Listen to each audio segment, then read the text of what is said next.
e a gente começa a conversar sobre essa técnica, né? Esse método da escuta integrativa. E vocês que andam me seguindo, vocês têm visto que eu fico falando de algumas coisas, tipo, se liga nisso, presta atenção, fica mais atento a algumas coisas. E a live de hoje é sobre isso, sobre o cuidado e a atenção que a gente tem que ter para algumas coisas. E a primeira coisa que eu queria falar hoje é dessa necessidade que a gente coloca de empoderamento pessoal do paciente. Quando eu falo empoderamento, eu quero dizer fortalecimento. Para quê? Para ele se apropriar de si mesmo, do seu processo de adoecimento. Que ele conheça o que está acontecendo com ele. Por quê? Porque esse empoderamento pessoal é fundamental para a gente realizar nossos sonhos, atingir nossos objetivos e até adquirir uma saúde mental, espiritual, emocional, para ter uma vida mais plena, mais saudável, mais abundante, mais próspera. Nesse sentido, no campo da saúde, é fundamental a gente cuidar da vitalidade, que é essa energia que nos move, que garante o brilho no olhar, a força para atingir os objetivos, de concretizar coisas. E essa vitalidade não é só uma vitalidade física, é também uma vitalidade emocional, para a gente começar a olhar o lado mais cheio do copo, sabe? Não tem essa história do copo que está pelo meio? Tem pessoas que só olham para o lado vazio, mas quando você olha para o lado cheio do copo, você tem uma potência maior para atingir seus objetivos, chegar onde você quer. E é um pouco disso que a gente vai falar hoje. E aí, olha só, presta atenção que todos esses grupos, se vocês olharem para essas consultoras de imagem hoje, ou de moda, todas elas falam da intenção no vestir, da onde você quer chegar. Se você fala com esses profissionais ou esses atletas que estão voltados à performance, eles fazem a mesma coisa. Todos eles falam qual que é a sua intenção, qual que é seu objetivo, como é que você estabelece a sua disciplina, como você se cuida para você chegar onde você quer.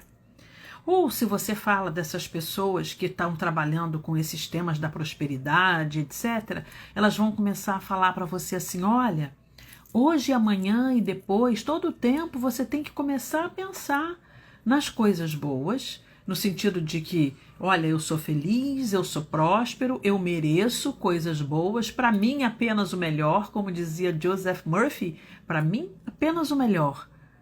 Mas tem um lado que é a sua parte disso.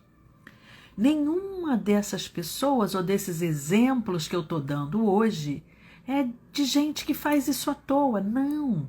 Todo mundo fala, olha, é hoje, amanhã e depois. Quem faz? A pessoa.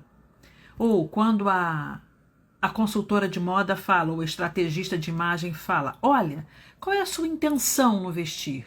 Por trás disso está, que roupa você escolhe? Como você harmoniza as coisas? Qual é o uso dos seus acessórios?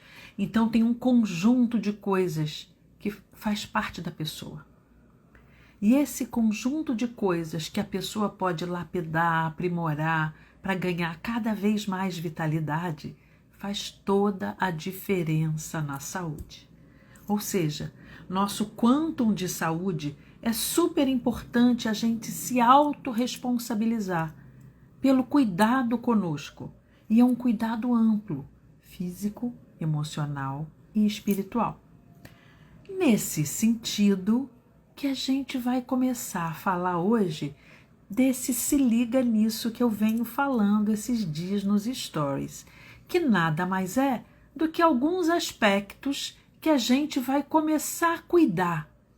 A gente vai começar a cuidar desses aspectos de nós próprios para a gente ficar mais saudável e ter a vida que a gente quer viver.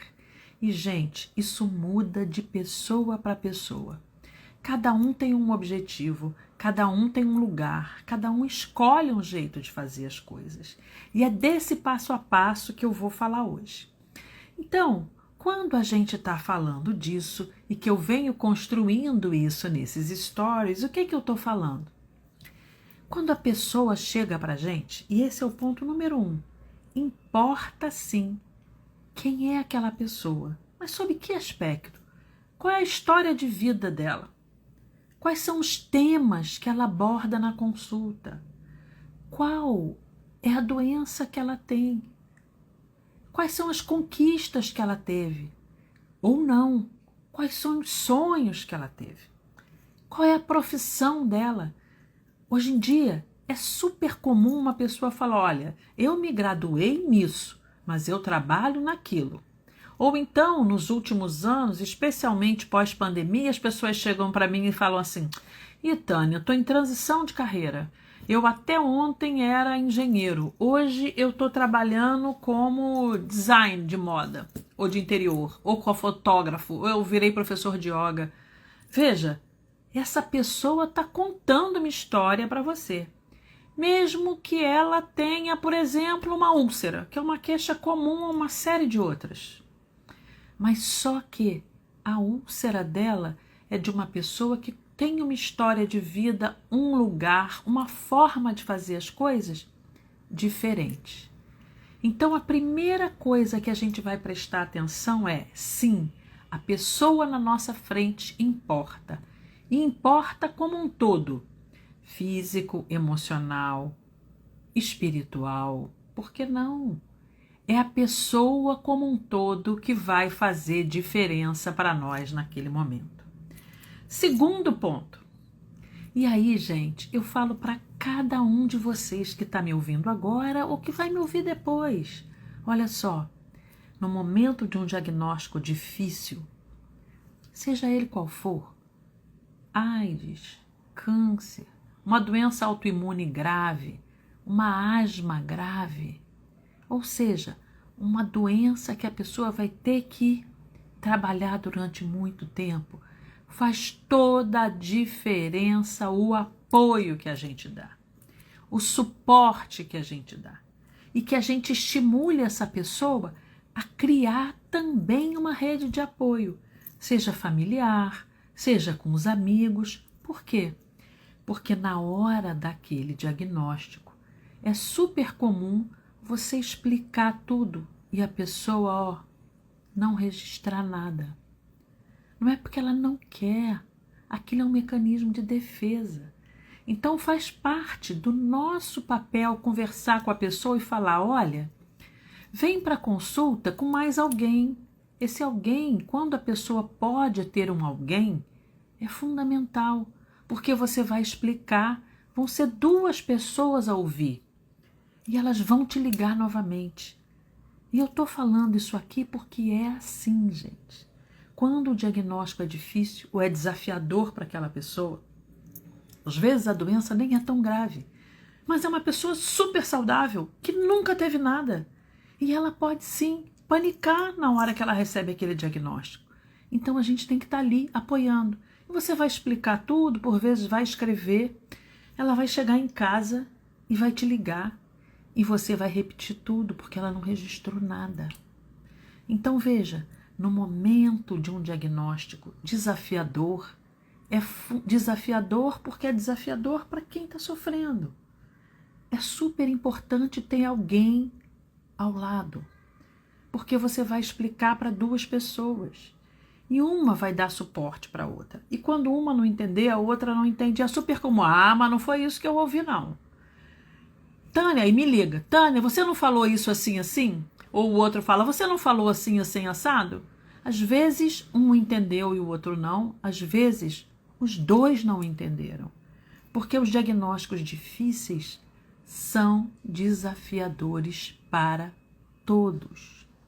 E é super importante a gente construir uma relação de apoio, de cuidado, de estar ali.